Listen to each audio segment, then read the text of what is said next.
আসসালামু আলাইকুম। আমরা আজকে দুইটা ইন্টারেস্টিং ফাংশন নিয়ে কথা বলবো। একটা হচ্ছে ফিউচার ভ্যালু আর একটা হচ্ছে গোল সিক। ফিউচার ভ্যালুতে আমরা আজকে ইনভেস্ট করার জন্য চিন্তা করতে পারবো যে আমাদের ইনভেস্টমেন্টের কিরকম আউটপুট আসবে। সেটা 5 বছর, 10 বছর, 15 বছরের জন্য যদি আমরা ইনভেস্ট করি, মান্থলি আমরা ডিপোজিট রাখবো। কথার কথা, এই সিচুয়েশনটা যদি চিন্তা করি, মান্থলি ডিপোজিট করবো 10,000 টাকা এবং ব্যাংকের ইন্টারেস্ট রেট বা প্রফিট রেট হচ্ছে 6%। কথার কথা, বা আমি একটু চেঞ্জ করে 9% করলাম, এবং এটা কম্পাউন্ড ইন্টারেস্ট। আমরা ইন্টারেস্ট বলছি না, প্রফিট বলছি। সো 10,000 টাকা করে মাসে মাসে জমা দিব, আমরা 9% করে যদি প্রফিট পাই, কম্পাউন্ড কম্পাউন্ড প্রফিট পাই, সেই ক্ষেত্রে 5 বছর পর আমি এই টাকাটা কিন্তু প্রতি মাসের শুরুতে দিব। তার মানে 15 তারিখের আগে দিলে হচ্ছে beginning of the month, at the beginning of the month, আর 15 তারিখের পরে যদি দিই তাহলে হচ্ছে at the end of the month। তো আমরা এই ইনভেস্টমেন্টটা প্রতি মাসে বিফোর 15th আমরা করব, যার কারণে বলছি at the beginning of the month। তো সেই ক্ষেত্রে আমার হিসাব করতে হবে যে 5 বছর পর আমাদের এখানে কত টাকা ব্যালেন্স হবে। বিষয়টা যদি আমরা ক্যালকুলেটর দিয়ে চিন্তা করি, হিসাব করার চিন্তা করি, তাহলে এখানে 10,000 টাকা ফেব্রুয়ারি মাসে কি হবে, এই 10,000 টাকার সাথে আমার এখানে 9% ডিভাইডেড বাই 12, তাই না? 9% ডিভাইডেড বাই 12, এটা আমার অ্যাড হবে। আমি যদি এটাকে এভাবে দিই, তাহলে 1 মাস পরে আমি কিন্তু এখানে একটা কারেন্সি আছে, এটা তুলে দিচ্ছি। কারেন্সিটা আমার নান করে দিলাম, 0 করে দিলাম। তাহলে 10,000 টাকা আমার 1 মাস পরে 10,075 টাকা হলো। এই মাসে, এই ফেব্রুয়ারি মাসে এসে আমি কিন্তু আরো 10,000 টাকা ইনভেস্ট করব। তাহলে এই 10,000 টাকা অ্যাড করে দিলাম। তাহলে আমার ফেব্রুয়ারি মাসে হলো 20,075 টাকা। মার্চ মাসে গিয়ে কি হবে, আমার এটা যেটা আছে সেটা তো থাকবেই, এটার সাথে আবার আমার ওই যে 9% সেটা আবার অ্যাড হবে। তাহলে মাল্টিপ্লাই, আমার 9% এখানে অ্যাড হলো, সাথে হচ্ছে আমার নতুন করে আরো 10,000 টাকা অ্যাড করতে হবে। সো এইভাবে আমরা আস্তে আস্তে আস্তে আস্তে যদি 5 বছরের হিসাব করতে চাই, তাহলে বুঝতে পারছেন যে এই হিসাবটা অনেক কঠিন, অনেক জটিল। তো এই কাজটা আমাদেরকে সহজ করে দিচ্ছে এফভি বা ফিউচার ভ্যালু। ফিউচার ভ্যালুর ক্ষেত্রে আমরা কি করব, ইকুয়াল টু দিব। ইকুয়াল টু দিয়ে এখান থেকে আমি এফভি ফাংশনটা খুঁজে বের করব, যদি না থাকে মোড ফাংশনে যাব এবং এফভিটা এখান থেকে পেয়ে যাব। এফবিতে আমাদের 5টা প্যারামিটার আছে, তার মধ্যে 3টা ম্যান্ডেটরি, রেট, এন পার পিএমটি, আর এই দুটো হচ্ছে অপশনাল, না দিলেও চলবে, পিভি এবং type.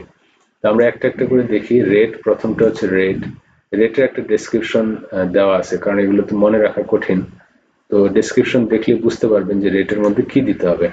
Rate is the interest rate per period.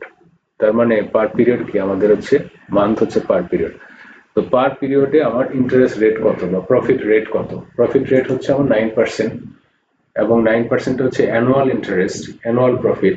তো আমি এটা যদি 12 দিয়ে ভাগ করে দিই, তাহলে আমাদের মান্থলি প্রফিট রেটটা পেয়ে যাব। N per is the total number of payment period. Total number of payment period হচ্ছে আমার 5 ইয়ার্স। 5 ইয়ার্স হচ্ছে আমাকে মাসে কনভার্ট করতে হবে, তাহলে টাইমস দিলাম হচ্ছে 12। আচ্ছা, পিএমটি মানে payment made each period, is the payment made each period. প্রতি মাসে কত টাকা দিচ্ছি, 10,000 টাকা দিচ্ছি।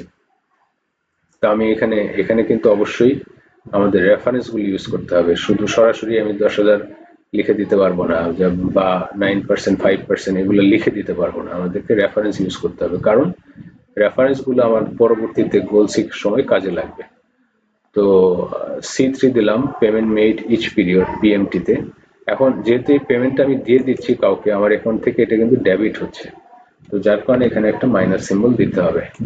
পিভি হচ্ছে প্রেজেন্ট ভ্যালু। ধরেন আপনি যে ইনভেস্টমেন্টটা করছেন, এটা যদি 0 থেকে হয়, স্কিমটা যদি একদম ফ্রেশ হয়, তাহলে 0 থেকে দিবেন। আর যদি মনে করেন যে না, আপনার এখানে ব্যাংকে অলরেডি কিছু টাকা আছে, ওইখান থেকে শুরু করতে আছেন, তাহলে এক্সিস্টিং ফিগারটা আপনার এখানে দিতে হবে। তো আমরা ধরে নিচ্ছি যে এটা একটা ফ্রেশ অ্যাকাউন্ট, ফ্রেশ একটা ইনভেস্টমেন্ট শুরু করতে আছি, তো আমি 0 দিলাম। আর টাইপটা হচ্ছে representing the timing of the payment. যদি payment at the beginning of the month, তাহলে হচ্ছে 1 প্রেস করতে হবে। আমাদের ক্ষেত্রে বিগিনিং অফ দ্য মান্থ, তো সেই ক্ষেত্রে আমরা 1 দিলাম। আর যদি এটা এন্ড অফ দ্য পিরিয়ড হইতো, এন্ড অফ দ্য মান্থ হইতো, তাহলে আমরা 0 দিলাম। আমরা 1 দিলাম, ওকে দিলাম। তাহলে আমরা দেখতে পাচ্ছি 10,000 টাকা 9% প্রফিটে 5 বছর পর 7,59,898 টাকা হবে।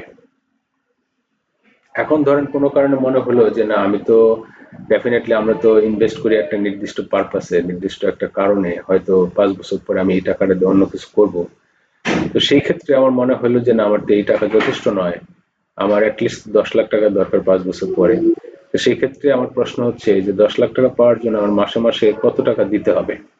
যদি আমার ইন্টারেস্টের সেম থাকে, প্রফিটের সেম থাকে, এবং 5 বছর পরেই আমি টাকাটা চাচ্ছি, সেই ক্ষেত্রে আমার আসলে কত টাকা করে মাসে দিলে আমি 10 লাখ টাকা পাবো, এটা আমার হিসাব করতে হবে। এবং সেই জন্য আমরা গোল সিকটা ইউজ করব। এটা আমি কপি করে নিলাম, কপি করে এখানে পেস্ট করলাম। আচ্ছা, পেস্ট করে আমি আমার কার্সারটা এই এফবির উপর রাখলাম। এটা মনে রাখতে হবে যে অবশ্যই অবশ্যই এখানে একটা ফর্মুলা থাকতে হবে। ফর্মুলা যদি না থাকে তাহলে রিলেটিভিলিটি খুঁজে পাবে না, গোল সিক এটা খুঁজে পাবে না। যার কারণে ফর্মুলা থাকলে আমার কানেক্টিভিটি আছে, এটার সাথে এটার সাথে এটার সাথে, এই সবগুলোর সাথে কিন্তু এর কানেকশন আছে। তো তখন ও ক্যালকুলেশনটা করে আমাদেরকে বের করে দিতে পারবে যে এখানে যদি 10 লাখ দিই তাহলে আমার এখানে কত চেঞ্জ করতে হবে, অথবা পার্সেন্ট কত চেঞ্জ করতে হবে, অথবা কত ডিউরেশন কত চেঞ্জ করতে হবে। তো আমি শুধুমাত্র মান্থলি ডিপোজিটে চেঞ্জ করতে চাই, সেক্ষেত্রে প্রথমে আমরা একটু গোল সিকে যাই। কার্সারটা এখানে রাখলাম, তারপর আমি গোল সিকে যেতে হলে প্রথমে আমি কি করব, ডেটাতে যাব। ডেটাতে গিয়ে এইখান থেকে আমি খুঁজে বের করব হোয়াট ইফ অ্যানালাইসিস। আমার কার্সারটা প্রথমে এফবি ফাংশনের উপর রাখলাম, তারপরে ডেটাতে গেলাম, তারপরে যাব হোয়াট ইফ অ্যানালাইসিস, তারপরে যাব হচ্ছে গোল সিক। এই গোল সিকে আমার প্রথম যেটা, এটা তো এই সেলটা C15, এটা থেকে যাবে অ্যাজ ইট ইজ। তারপরে টু ভ্যালুতে আমি বলবো যে আমার 10 লাখ টাকা দরকার, 10 লাখ টাকা দরকার। সেই ক্ষেত্রে আপনি আমাকে বলে দেন যে আমার মান্থলি ডিপোজিট কত করতে হবে। মান্থলি ডিপোজিটটা বাই চেঞ্জিং সেলে দিয়ে দিলাম, ওকে দিলাম। তো একটা সলিউশন পেয়েছে, সেটা হচ্ছে 13,160 টাকা দিলে আমি 10 লাখ টাকা পাবো 5 বছর পরে, রাইট? আরেকবার একটু বলি, ডেটার থেকে আমি যদি হোয়াট ইফ অ্যানালাইসিস যাই, গোল সিক চাই, এবং টু ভ্যালু ধরেন কথার কথা আমি 15 লাখ চাচ্ছি, এবং বাই চেঞ্জিং সেল আমি বলছি কত টাকা হইলে আমার এটা 15 লাখ টাকা পাবো। অথবা আমি যদি বলি যে না, আমার এই মাস এই টাকার চাইতে বেশি আমি মাসে দিতে পারবো না, সেক্ষেত্রে আমাকে বলে দেন যে আমি কত বছর পরে এই 15 লাখ টাকা পাবো। আমি তো সেক্ষেত্রে আমি টার্গেট করলাম বাই চেঞ্জিং সেল, এই ইয়ারটা দিলাম। তখন আমি ওকে দিলে বলে দিবে যে এটা অ্যাকচুয়ালি সরি 6 years 8 months, এই সময়ের পরে আমি আসলে 15 লাখ টাকা পাবো, যদি আমি আমার ইনস্টলমেন্ট ঠিক রাখি এবং ডিউরেশনটা ঠিক রাখি। তাহলে আমি 15 লাখ টাকা পাবো, 13,160 টাকা করে দিতে থাকবো। So that's it, thank you so much.